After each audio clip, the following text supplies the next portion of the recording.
कचरे के इन पहाड़ों से निकलने वाली मीथेन गैस दुनिया भर में हवा पानी खराब कर रही है। इससे प्रदूषण और जलवायु परिवर्तन का संकट बड़ा हो रहा है।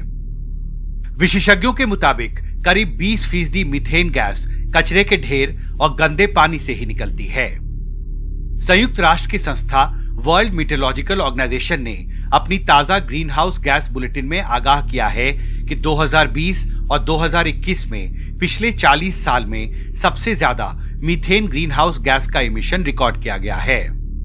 We need all hands on deck for faster, bolder climate action. A window of opportunity remains open, but only a narrow shaft of light remains. The global climate fight will be won or lost in this crucial decade on our watch. And one thing is certain, those that give up are sure to lose. So let's fight together and let's win.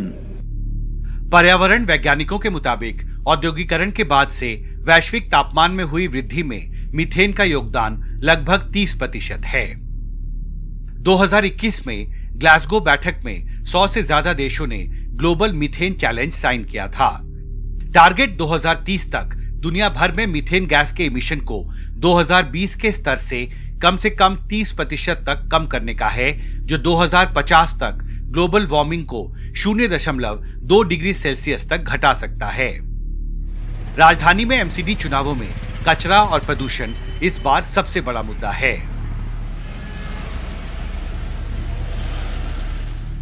मंगलवार को BJP नेता ताजिंदर बग्गा ने tweet कर आरोप लगाया कि केजरीवाल कूड़े पर राजनीति कर रहे हैं। आम आदमी पार्टी ने भी पलटवार करने में देरी नहीं की। कूड़े का पहाड़, कूड़े का पहाड़, कूड़े का पहाड़। आजकल अरविंद केजरीवाल कूड़े के पहाड़ की राजनीति कर रहे हैं और पिछले दिनों वो गाजीपुर में लैंडफिल साइट पे गए और उन्होंने उस कूड़े के पहाड़ को दिखाते हुए एक अजूबा दिखाया कि देखिए दिल्ली के अंदर ये कैसा कूड़े का पहाड़ है।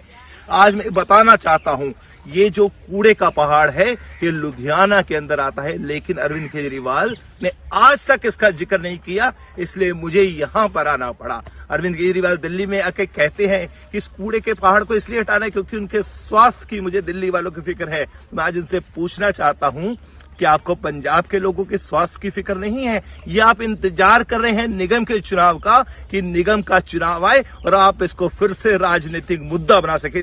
दिल्ली वालों को इस बात की परेशानी है कि उनके घर के बाहर कूड़ा है, गली में कूड़ा है, मोहल्ले में कूड़ा है, कॉलोनी में कूड़ा है, मार्केट जाते हैं वहाँ पे कूड़ा है, शहर के बाहर जाते हैं वहाँ कूड़ा है। और अब तो हर इलाके में दिल्ली में 16 नए कूड़े के पहाड़ बन रहे हैं। कोई नहीं चाहता गंदगी में जीना, कोई नहीं चाहता बदबू में जीना। और जनता को पता है कि 15 साल से भारतीय जनता पार्टी ने दिल्ली में कूड़ा कर दिया है और जिस तरह से घर से निकालकर कूड़े को बाहर फेंका जाता है, दिल्ली की जनता ने मन बना लिया है कि इस बार एमसीडी में भी भारतीय जनता पार्टी को बाहर फेंकने वाले। बड़े होते ये कचरे के ढेर एक चेतावनी है कि प्रदूषण और जलवायु परिवर्तन के मोर्चे पर चुनौती बड़ी हो रही है और इससे निपटने के लिए केंद्र और राज्य सरकारों को अपने अपने राजनीतिक हितों से ऊपर उठकर इस बढ़ते संकट से निपटने के लिए एक साझा रणनीति जल्दी बनानी होगी। दिल्ली से प्रेम सिंह के साथ हिमांशु शेखर, एनडीटीवी इंडिया।